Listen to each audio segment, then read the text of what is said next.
Hello, you wonderful people. Welcome to another episode of Watchlist. Basically, think of this as like a monthly TV guide of me letting you know what and when stuff is coming out that I'm interested in, that maybe you're interested in too. Like always, in the description down below, I will be including links to any trailers that may be available to anything that I bring up in this month's Watchlist. First up, on March 1st, we have the mid-season premiere of Gotham, which I'm super excited about. Gotham, to me, I'm really loving what they're doing this season so far, like the direction they've been taking it.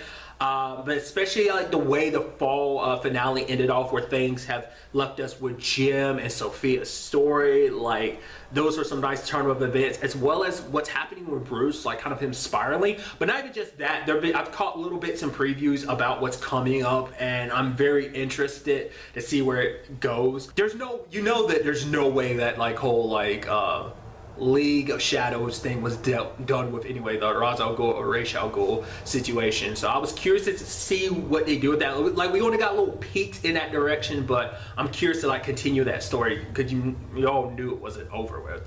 But like also what that means going forward for Bruce, like especially his relationship with Alfred, as well as other things too, like obviously Penguin's current situation and what that ends up transpiring into when a familiar face kind of pops up. On March 2nd, we had the return of Once Upon a Time for its mid-season premiere. Another thing that I'm loving what they're doing with this season, like with the whole time skip angle and just the twists and turns, like the things that Once Upon a Time does so well, when it's like, oh, this is what this is, and the connections between the characters, it does such a beautiful job with it. Things are definitely getting interesting, especially on the Regina front. You know, we're slowly going to be approaching that point where it's like everyone fully remembers, like it's getting to that stage where people are slowly familiar, like just the turns with everything, like Victoria's story as well as like Drizel's story, just like where everything is heading. And like they took me by surprise with the whole Anastasia thing. Obviously, like not getting too much into spoilers, but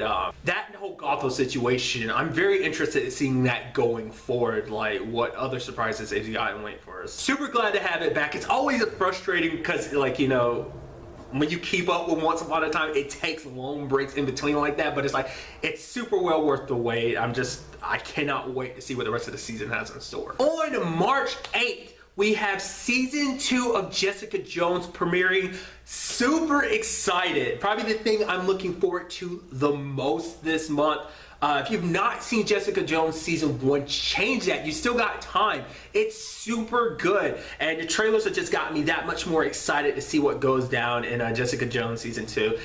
I'm even more excited because I recently went back and rewatched Defenders, because I've been itching to rewatch it anyway. So I'm super excited to see what goes down in this season. It does such a fantastic job of being one of those superhero shows that doesn't quite feel like a superhero show. It just like how it handles things. Like obviously you have the superhero elements, but also at the same time you do kind of have, you know, that very like, I wouldn't necessarily call it, I don't know if you would call it like a noir detective style thing. It's just like her, like the private investigator angle and just her personality. I just love like her just being like who she is as a person. I think it's something you haven't seen when it comes to a superhero show, at least in my opinion. So I think it just kind of gives the show a very unique feel to. And like I said earlier, I will be including links in the description down below to any trailers.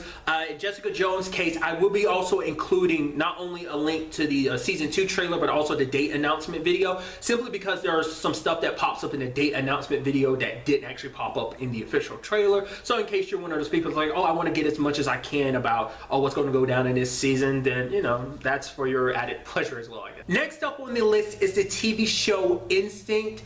I've seen 2 different dates popping up for this TV show. One was saying March 11th, and another thing was saying March 18th. I'm pretty sure it's March 18th, but you know, upon editing, if I find out that's not true, I will kind of let you know. But basically, this is a new show on CBS. It's got Alan Cummings. Basically, the overall plot, it's a like kind of, you know, crime drama police procedural. So if you're looking for something more along those lines, basically a guy who's an author who is also like a former CIA agent. Basically he's being brought in by the NYPD to kind of help chase a serial killer. Like I haven't seen too much of it. I saw like one commercial for it, and like other than looking into what the summary of the show is about, I haven't really looked into it too much. So I don't know whether it's going to be a situation of like it is like an episode by episode, like, oh, I help you solve cases, kind of like a kind of one of those shows, kind of like an elementary or a mentalist type of situation, where there's like, you know, different crimes per episode, or whether it's going to be like the whole focus is on this particular character, because it's about a serial killer who takes inspiration from his books. Interestingly enough, I didn't notice until I like just looked it up too, like, is that this is actually based on James Patterson books. I thought that was kind of interesting. I had no idea. And on March 21st on Sci-Fi, we have the series premiere of Krypton, which I'm very interested into looking into. I didn't notice until like the commercial started playing for it, because I thought this dealt with like Clark's parents or something like that. In fact, it actually deals with his and Kara's grandfather. It actually goes even further back, because I was thinking like initially, oh, this deals with just before Krypton explodes, but it's like, no, this is basically diving more into the planet of, I mean, the family of L, and probably more learning more about Krypton, which I'm very interested in, considering a lot of stuff in Supergirl kind of got me more interested in learning more about Krypton, because it's something I feel like it's never really dived into. Maybe it's dived into in the comic books, but nevertheless, like, especially like when you learn more on the religious angle of what they believe in, it seems a very obviously science fictional show. Like, Krypton's not one of those things you get like much of a look at. It kind of seems very, at least with the aesthetic they're going for, it kind of reminds me a little bit of Man of Steel's Krypton, and just its style and design. Like I said, it's not, Krypton isn't something it's not one of those things you ever really pay much attention to, but because I am where I am now, I'm very interested to see like what they do with it, especially, you know, because there's, you know, Gotham is a thing, and I really like Gotham, so I'm curious to see what they do with Krypton, because, you know, I feel like that's something that's never really been dived too deeply into. I don't know if many people have ever cared about really knowing more about Krypton, other than it just being Superman and Supergirl's origin planet that got blown up. It's like that's all anyone really knows about it. But I'd be interested to see what kind of surprises they have in store for us, you know. And then finally, on March 27th on ABC, we have the return of Roseanne. This is season 10, apparently.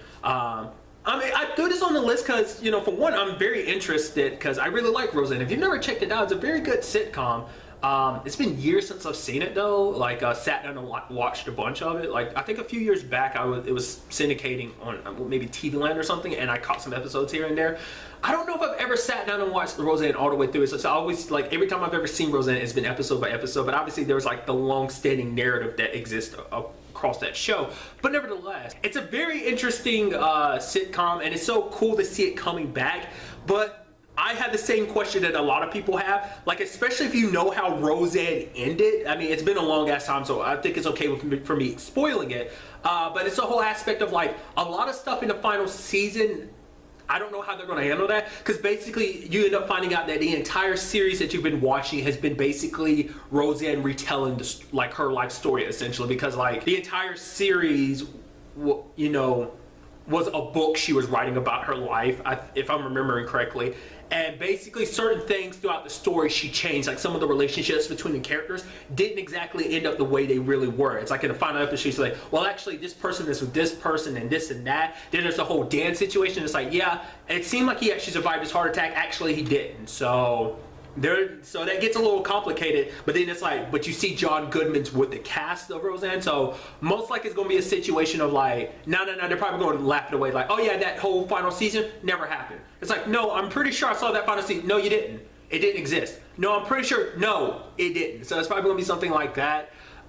Like I said, because they have made jokes in the past where they kind of break the fourth wall, so it might be something like that. At least that's my understanding. So I'm very curious. So I decided to just kind of throw that out there, you know, especially if you're looking for something more lighthearted. And that brings an end to this month's watch list. Like always, if there's something that you're aware of that's coming out this month that you like, that you feel like maybe I or someone else might be interested in, don't be afraid to leave it in the comments down below. But really, that's all I want to talk about. Till the next time we meet, be happy, be safe, live life to the fullest, and enjoy it. Good day and good